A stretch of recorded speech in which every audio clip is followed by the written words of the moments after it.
निर्जन रस्त्यावरून तो एकटा चालत होता. रात्रीच्या त्या गूढ शांततेत फक्त त्याच्या पावलांचा आवाज येत होता. डोळ्यात जणू अंगार फुललेला होता. मुठी आवळल्या होत्या. ना कशाची भीती होती ना परवा. हृदयात सुडाग्नी पेटलेली होती. त्याच्या मनातील उफाळून आलेल्या क्रोधाने जंगलातील झाडेही जणू थरथरत स्तब्ध झाली होती. चंद्र ढगाच्या आड गेला होता आणि सर्वत्र अंधार पसरला होता. त्या भयान अशा रात्रीच्या काळोखापेक्षाही मोठा काळोख त्याच्या जीवनात आला होता. आशेचा छोटासा किरणही आता धुसर वाटत होता. गमावण्यासाठी आता काही उरले नव्हते. ना मृत्यूचे भय होते ना भविष्याची चिंता. फक्त सूड आणि सूड. एकेकाच्या नरडीचा घोट घेण्यासाठी त्वेषाने पावले उचलत होता. गाव आता अगदी जवळ आला होता. लोक केव्हा झोपेच्या अधीन झाले होते. गावालगतच्या स्मशानात 2 चिता जळताना दिसत होत्या, ज्यांचा अग्नी आता हळूहळू संपण्याच्या मार्गावर होता. त्या जळणाऱ्या चिता पाहून त्याच्या तळपायाची आग मस्तकाला पोहोचली होती. डोळे रक्ताळले होते. नाकपुड्या फुलल्या होत्या. कानशील गरम झाली होती. श्वासातून जणू अंगार बरसत होता. त्याच्या वैऱ्यांचा काळ बनून तो चवताळलेल्या वाघासारखा गावाकडे झेपावत होता. आज जणू तो आर्या पारच्या लढाईसाठी सज्ज झाला होता. पण शेवटी तो एकटाच. आणि एकीकडे त्याच्या वैऱ्याच्या तुकड्यावर जगणारे शेकडो पाळीव कुत्रे. त्याची दृष्टी आकाशाकडे गेली आणि त्याच्या डोळ्यात चमक आली. चंद्र ढगातून पूर्णपणे बाहेर आला होता आणि त्याचा शीतल प्रकाश सर्वत्र पसरला. तसा तो वाऱ्याच्या वेगाने तो धावू लागला. झाडे झुडपे यांना भेदत पुढे धावू लागला. अंगाला काटे ओरबडत होते. कपडे फाटत होते. जखमातून रक्त ओघळत होते. पण त्याला त्याचे भान नव्हते. गावाच्या लगत असलेल्या स्मशानाजवळ तो पोचला होता. तिथून गावाकडे जळजळीत कटाक्ष टाकला आणि गुडघ्यावर बसला. कपाळावरची शीर फुगत चालली होती. डोक्यावरचे केस ताठ झाले होते. अंगातील सदरा फाटू लागला. हातापायाची बोटे लांबून त्यातून तीक्ष्ण नखे बाहेर आली. दातातून 2 सुळे बाहेर येऊ लागले आणि जीभ तोंडातून बाहेर लोंबू लागली. डोळे निखाऱ्यासारखे लाल भडक झाले. त्याचे रूपांतर आता महाभयंकर अशा नरलांडग्यात झाले होते. तो 2 पायांवर उठून उभा राहिला आणि गावाच्या दिशेने सर्व शक्तीने आरोळी ठोकली. त्याच्या आरोळीने गावातील लोकांच्या हृदयाची कंपने वाढली. लोक झोपेतून जागे झाले. त्यांचे सर्वांग थरथरत होते. जळणाऱ्या त्या चितांकडे पाहून तो मोठ्याने ऊर बडवू लागला. त्या धगधगणाऱ्या चितेपेक्षा त्याच्या उरात उफाळून येत असलेला क्रोधाचा अग्नी अधिक भासत होता. त्याची जीभ आता शत्रूच्या गरम रक्तास आसुसलेली होती. आज काहीतरी भयानक घडणार होते. कोण होता तो आणि अशा निकाराच्या लढ्यासाठी का सज्ज झाला होता? त्याच्या जीवनाचं मातेरं कोणी केलं होतं आणि त्या स्मशानात जळणाऱ्या चिता कोणाच्या होत्या? 15 वर्षांपूर्वी बेलवाडी नावाच्या डोंगराच्या कुशीत वसलेले एक गाव होते. गावाच्या एका बाजूस घनदाट झाडी होती. दळणवळणासाठी कच्चे रस्ते व पायवाटा होत्या. दुसऱ्या बाजूला ओसाड माळरान होते, जिथे लोक गाई म्हशी मेंढ्या चरण्यासाठी नेत असत. गावात वैजू नावाचा एक गुराखी होता. गाई म्हशीचा गोतावळा त्यांच्या घरी होता. दररोज रानात जनावरे चरण्यासाठी तो घेऊन जात. त्याची बायको शेजारच्या गावातील होती आणि त्याला 10 वर्षाचा एकुलता एक मुलगा होता.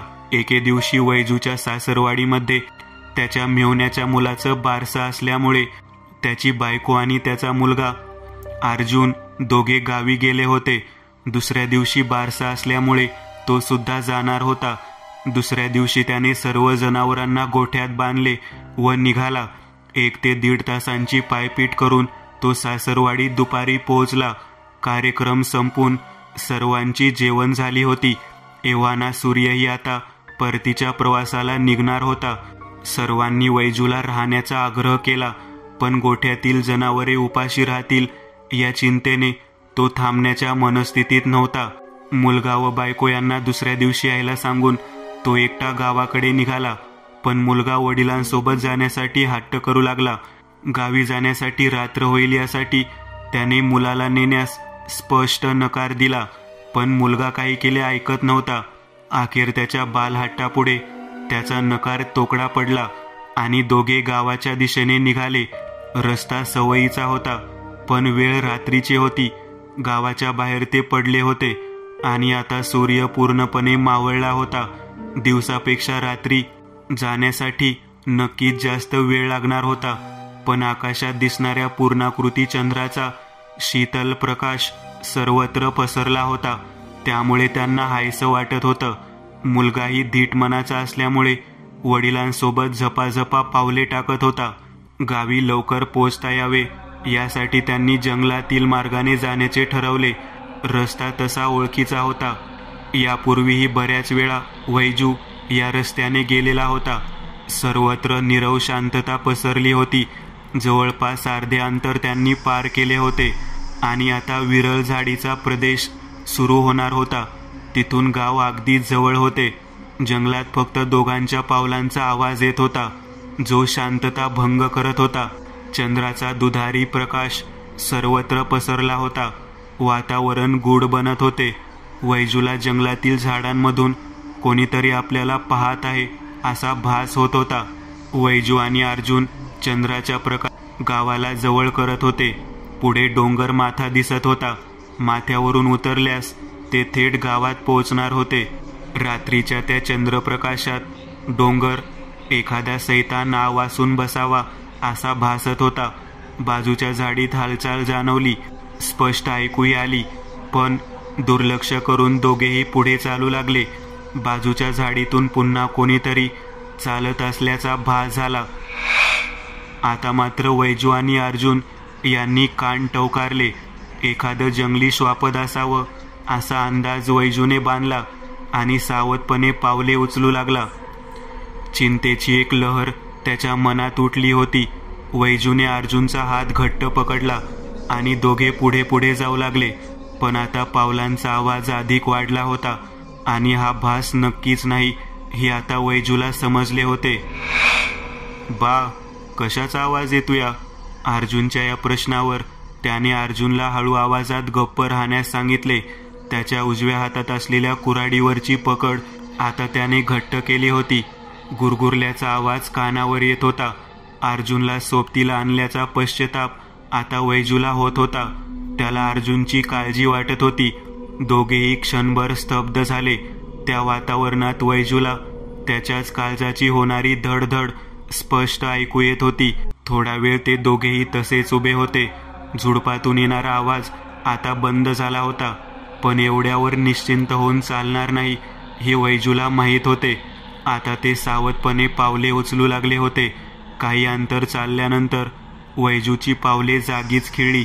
एखाद्या पुतळ्यागत तो जागीच थांबून डोळे वासून समोर पाहत थांबला.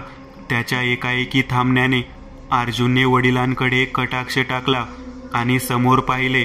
चंद्राच्या त्या प्रकाशात एक 6 फूट काळी आकृती त्यांच्या पुढ्यात उभी होती.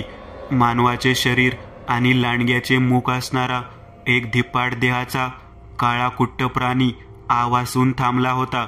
त्याची लोंबणारी लाल भडक जीभ आणि अंधारातही चमकणारे दातांचे सुळे स्पष्ट दिसत होते. वैजूने नरलांडग्याविषयी बऱ्याच वेळा गावातील वृद्ध लोकांकडून ऐकले होते, पण आज प्रत्यक्ष तो पाहत होता.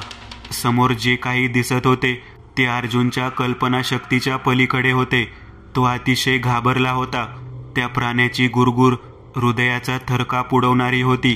कोणत्याही क्षणी तो झडप घालणार होता. पळून जाणे शक्य नव्हते. अर्जुन वडिलांच्या पाठीमागे दडला. वैजूला स्वतःपेक्षा अर्जुनची काळजी वाटत होती. पळून जाणे शक्य नसले तरी प्रतिकार करणे नक्कीच हातात आहे असे वैजूला वाटले. आता त्याच्या हातातील कुऱ्हाड सज्ज झाली होती, पण त्या प्राण्यापुढे तिचा निभाव लागेल किंवा नाही हे वेळच सांगणार होती. कारण त्या प्राण्याच्या पंजाचा एकच घाव कोणत्याही मनुष्यासाठी पुरेसा होता. तो प्राणी आता 2 पावले पुढे आला. वैजूने मनोमन खंडोबाचे नामस्मरण केले.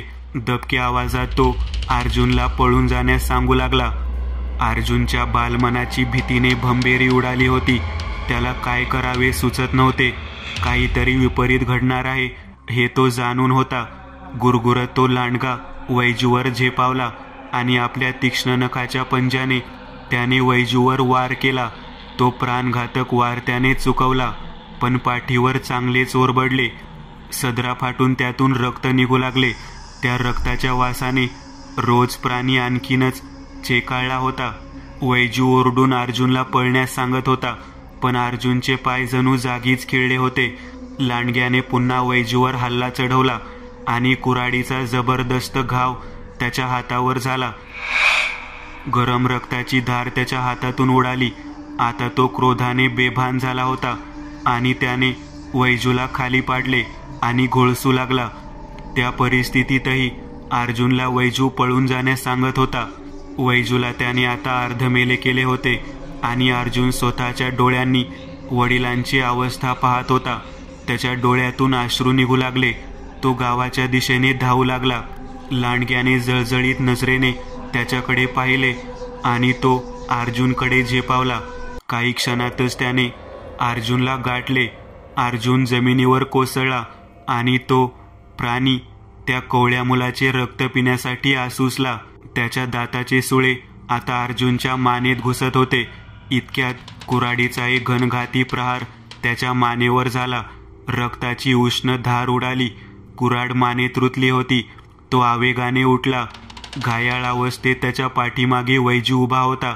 चवताळलेल्या त्या प्राण्याने क्षणात आपला तीक्ष्ण हात वैजूच्या छातीच्या आरपार घुसवला आणि त्याच्या शरीराच्या ठिकऱ्या उडाल्या. चंद्र आता ढगाच्या आड गेला आणि त्या प्राण्याची शक्ती क्षीण झाली. मानेवरच्या वाराने तोही भांबावला होता. मानेत रुतलेली कुऱ्हाड त्याने काढली आणि झाडात भिरकावली. अर्जुन आता बेभान होऊन पळत होता. पायातील पायतान केव्हाच गळून पडले होते. पायात काटे रुतत होते. मानेतून रक्ताची धार ओघळत होती. अशा अवस्थेत त्याने घर गाठले. दुसऱ्या दिवशी गावात वाऱ्यासारखी बातमी पसरली. लोकांनी जंगलात जाऊन पाहिले. वैजूचा मृतदेह विखुरलेल्या अवस्थेत होता. त्याच्या बायकोला निरोप पाठवला गेला होता. ती उरबडवून रडत होती. अर्जुनच्या मानेवर पट्टी बांधलेली होती. दुपारी वैजूच्या देहावर अंत्यसंस्कार झाले. अर्जुनच्या डोक्यावरून बापाचं छत्र कायमचं हरवलं होतं. आईलाही एकमेव अर्जुनचा आधार होता. दिवसामागून दिवस जात होते. जंगलातील तो प्राणी आपली दहशत कायम राखून होता. लोक तिकडे फिरकत नसत. विशेष करून पौर्णिमेच्या दिवशी कोणीही घराबाहेर पडत नसत. दिवस सरत होते तसा अर्जुन वाढत होता.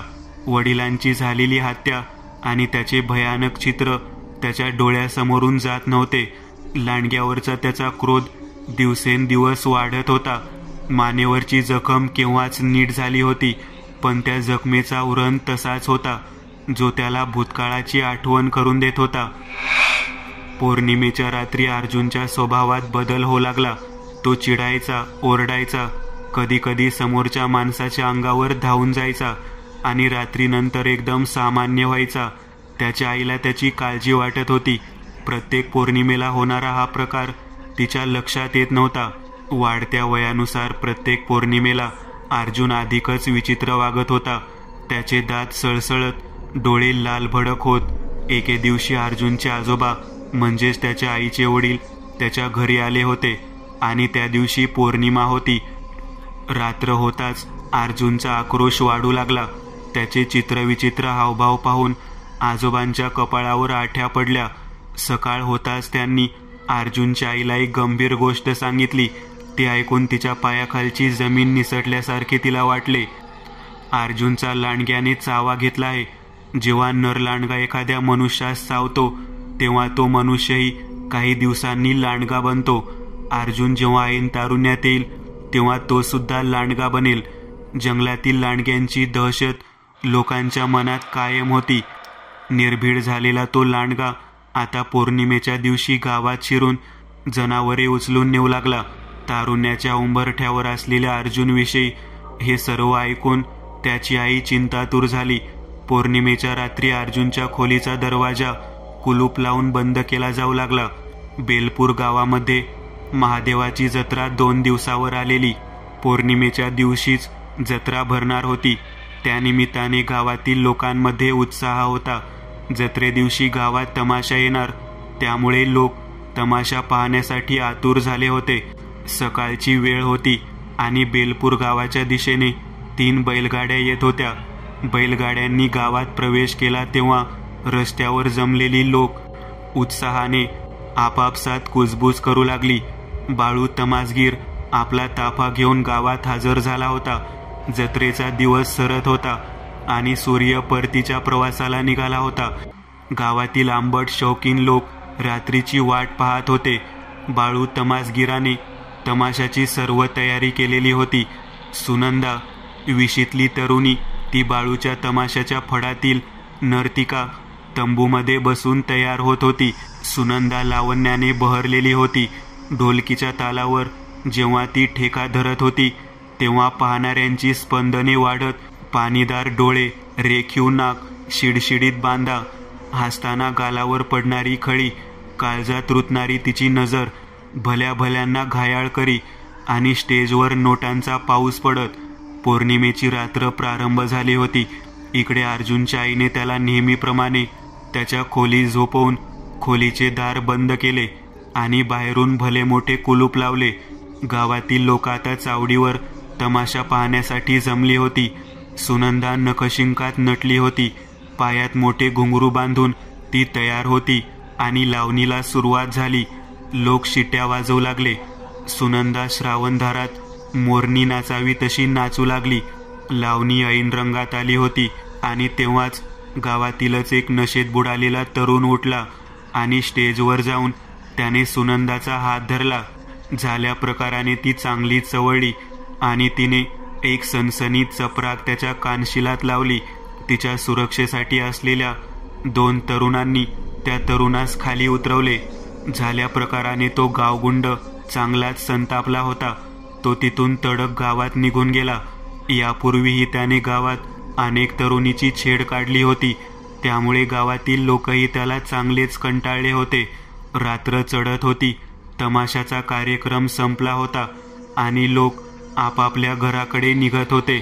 आकाशातील पूर्णाकृती चंद्राचा प्रकाश सर्वत्र पसरला होता. सुनंदा आपल्या तंबूमध्ये आली होती. झालेला प्रकार अजूनही तिच्या डोक्यातून जात नव्हता. सर्व तमाशातील कलावंत आता आत आले होते. थकल्यामुळे सुनंदाही आता खाटेवर आडवी झाली होती. इकडे अर्जुनचं ओरडणं चालूच होतं. त्याच्या आईसाठी आता ते नवीन नव्हते, त्यामुळे ते कुलूप लावून खाटेवर आडवी झाली होती. मध्यरात्र झाली होती. तंबूच्या बाजूने 3-4 सावल्या पुढे जात होत्या. तंबूमधील सर्वजण झोपेच्या अधीन झाले होते. झाल्या अपमानाचा बदला घेण्यासाठी तो गावागुंड आपल्या 3 साथीदारांसह तिथे आला होता. त्यातील 2 सुनंदा झोपलेल्या ठिकाणी चोर पावलाने पोहोचले आणि तिचे तोंड घट्ट धरून तिला उचलले. अचानक झालेल्या प्रकाराने सुनंदा जागी झाली, पण तिच्या लक्षात येईपर्यंत ते गुंड तिला घेऊन तंबूच्या बाहेर पडले होते. ती ओरडण्याचा प्रयत्न करू लागली. तंबूमधील लोकांना ही गोष्ट लक्षात येईपर्यंत ते जंगलाच्या दिशेने निघून गेले होते. त्यांनी आरडाओरडा सुरू केला. गावातील काही लोक घरातून बाहेर आले. पौर्णिमेच्या दिवशी असेही लोक उठत नसत. मुलीला लांडग्याने उचलून नेले असावे असा कयास लोक बांधू लागले. सकाळ होईपर्यंत कुठलीही मदत करण्यास गावकऱ्यांनी असमर्थता दाखवली. बाळू आणि त्याचे इतर सहकारी अतिशय घाबरले होते. त्यांना सुनंदाची काळजी वाटू लागली. खरंच लांडग्याने तिला नेले असेल तर, या विचारानेच बाळूचे काळीज धडधडू लागले. इकडे तो गावगुंड त्याच्या सहकार्यासोबत सुनंदाला घेऊन जंगलात आला होता. त्यांनी तिला जंगलात आणले होते. ती आता ओरडत होती, पण तिचा आवाज जंगलातच विरून जात होता. साऱ्या गावापुढं माझा अपमान केला तू, आता तुला कुठंच तोंड दाखवायला जागा ठेवणार नाही. तो गावगुंड सुनंदाला त्वेषाने बोलू लागला. दारूच्या नशेत धूत असलेले त्याचे सहकारीही आता तिच्याकडे आधाशी नजरेने पाहत होते. ती त्यांना विनवणी करत होती, पण त्याचा उपयोग होत नव्हता. आज तिच्या सोबत ते हैवान काय करतील या विचारानेच तिचे अंग थरथर कापू लागले. ती आपल्या आबरूची भीक मागू लागली, पण त्या गावगुंडांनी तिला ओरबडायला सुरुवात केली. तेवढ्यात त्यातील एका गुंडाचे लक्ष समोर गेले आणि त्याची दारू झटक्यात उतरली. त्याने सोबतच्या तिघांकडे पाहत समोर बोट दाखवले. चंद्राच्या त्या प्रकाशात त्या सर्वांचा जणू काळ समोर थांबला होता. माणसाच्या रक्तमासाची चटक लागलेला तो नर लांडगा, ज्याने काही वर्षांपूर्वी अर्जुनच्या वडिलांना याच ठिकाणी संपवले होते, तो त्यांच्या समोर उभा होता. आता तो खूपच बलाढ्य झाला होता. 5 व्यक्तींच्या रूपात त्याचे सावज त्याला दिसत होते. तोंडातून बाहेर लोंबणाऱ्या त्याच्या जिभेतून लाळ टपकत होती आणि दाताचे सुळे बाहेर आले होते. दारूच्या नशेत बुडालेला एक गुंड, ज्याच्या हातात धारधार सुरा होता, तो लांडग्यासमोर जाऊ लागला आणि क्षणातच लांडग्याचा तीक्ष्ण हात त्याच्या छातीतून आरपार घुसला. संधी हेरून सुनंदाने तिथून पळ काढला. ती काही अंतर पुढे गेली होती, तोच तिला आर्तकिंकाळे ऐकू येऊ लागल्या. ती समजून गेली की त्या धिप्पाड प्राण्याने त्या गुंडाची जीवनयात्रा संपवली होती. तिथे रक्तमासाचा खच पडला होता. लांडग्याने त्यांचे रक्त शोषून त्यांच्या शरीराला छिन्न विछिन्न केले होते. पण पळून जाणारी सुनंदा त्याच्या नजरेतून सुटली नव्हती. रात्रीची वेळ आणि त्यात अनोळखी जंगल. सुनंदा वाट दिसेल तिकडे धावत होती, पण तिला बाहेर जाण्याचा मार्ग माहीत नव्हता.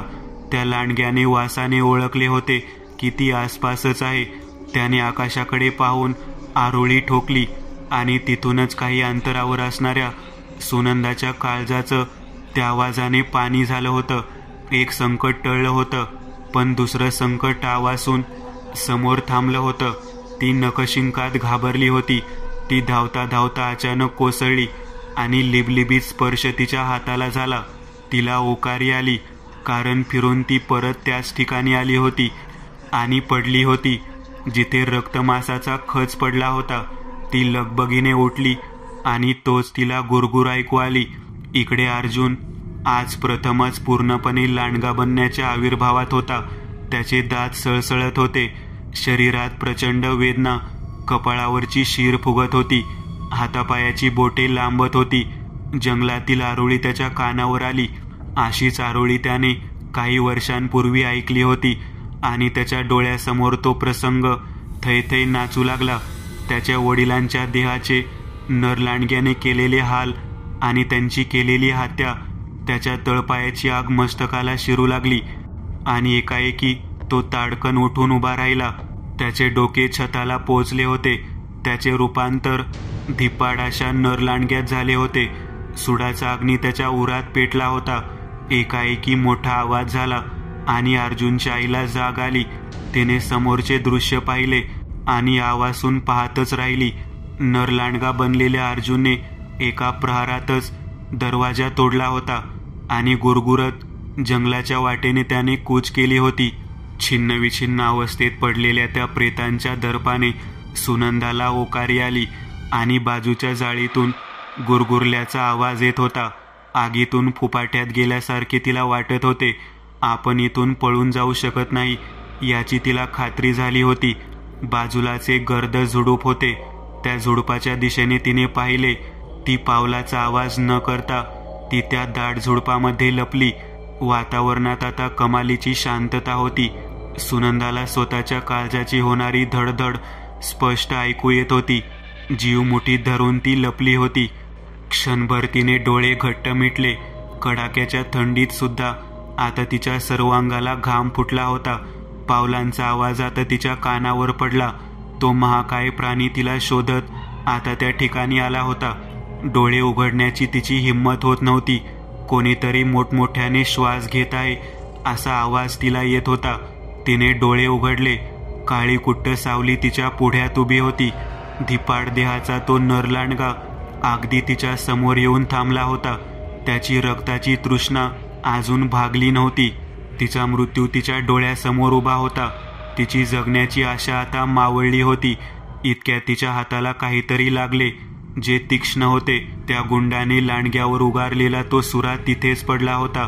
तिने सुरा हातात घेतला आणि पकड घट्ट केली. त्या प्राण्याच्या हातून तडपडून मरण्यापेक्षा आपणच स्वतःला संपवावे असे तिला क्षणभर वाटले. इतक्यात एक केसाळ हात त्या झुडपात शिरला. त्या प्राण्याने तिला बाहेर खेचले. तिच्या हातातील सुरा गळून पडला. आकाशातील चंद्र आता अगदी माथ्यावर आला होता.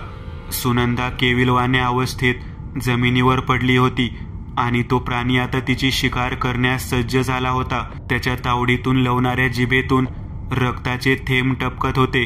त्याचे ते भयावह रूप पाहून सुनंदाचे सर्वांग थरथरू लागले. त्या प्राण्याने आपल्या तीक्ष्ण नखांचा पंजा तिच्यावर उगारला. क्षणात सर्व काही संपणार होते. तिने डोळे मिटले आणि एक कांटाळी बसवणारी आरोळी तिच्या कानावर आली आणि जमिनीवर काहीतरी पडल्याचा आवाज आला. तिने डोळे उघडले आणि समोर पाहिले. तो धिप्पाड प्राणी जमिनीवर कोसळला होता आणि तिच्या समोर तितक्याच उंचीचा तसाच एक प्राणी थांबला होता. लांडग्याच्या रूपातील अर्जुनने लाथेचा जबरदस्त प्रहार त्या प्राण्यावर केला होता. क्षणभर काय घडले हे सुनंदाला समजले नाही. जे काही समोर घडत होते ते तिच्या कल्पनाशक्तीच्या पलीकडचे होते. रागाने बेभान झालेला अर्जुन आता त्या लांडग्याच्या समोर उभा होता. त्याच्या वडिलांना क्रूरपणे ठार मारणाऱ्या त्या प्राण्याकडे पाहत तो त्याला ललकारत होता. अचानक झालेल्या प्रहाराने तो प्राणी आता चिडला होता. लांडग्याच्या रूपातील अर्जुनला त्याने ओळखले होते. तो त्वेषाने उठला. दोघेही आता एकमेकांवर तुटून पडले होते. नुकताच लांडग्याच्या रूपात आलेल्या अर्जुनवर त्याची ताकद भारी पडत होती. तरीही तो त्वेषाने उठला. तरीही तो त्वेषाने त्याला आव्हान देत होता. दोघेही मोठमोठ्याने चित्कारत एकमेकांना घायाळ करत होते. त्यात भर म्हणून आता एका काळ्या कुट्ट ढगाने चंद्राला आच्छादले आणि अर्जुन कमजोर पडू लागला. त्या प्राण्याने दोन्ही हातांनी त्याला उचलले आणि जमिनीवर आपटले. सुनंदा डोळे विस्फारून सर्व काही पाहत होती. तिला वाचवणाऱ्या त्या प्राण्याकडे कुतूहलाने पाहत तिच्या अंगातील त्राण नाहीसे झाले होते. सर्वत्र काळा कुट्टा अंधार पसरला होता. आता अर्जुनचे शरीर पूर्वरूपात येत होते. तो ग्लानी येऊन जमिनीवर पहुडला होता. त्याच्या डोळ्यासमोर अंधुक आकृती दिसू लागली. त्या प्राण्याच्या दाताचे तीक्ष्ण सुळे त्याच्या जवळ येत होते आणि क्षणात त्याला संपवणार होते. इतक्यात अर्जुनच्या हाताला सुनंदाच्या हातून निसटलेला तो सुरा लागला. विजेच्या चपळाईने त्याने तो सुरा उचलला आणि त्या प्राण्याच्या डोळ्यात खुपसला आणि त्या प्राण्याचा डोळा खोबणीतून बाहेर आला. रक्ताची धार त्याच्या डोळ्याच्या खोबणीतून निघाली आणि वेदनेने चित्कारत तो कोसळला. झालेल्या अपघातून सावरलाही नव्हता. तोच अर्जुन एकामागोमाग त्याच्या पाठीवर सपासप वार करू लागला. रक्ताच्या गरम चिळकांड्या उडू लागल्या व तो प्राणी वेदनेने आरोळ्या ठोकू लागला. त्याच्या आरोळ्यांनी जंगल घुमू लागले. काळ्या ढगामधून चंद्र आता बाहेर पडला होता. सुनंदा समोरचे दृश्य आश्चर्याने पाहू लागली.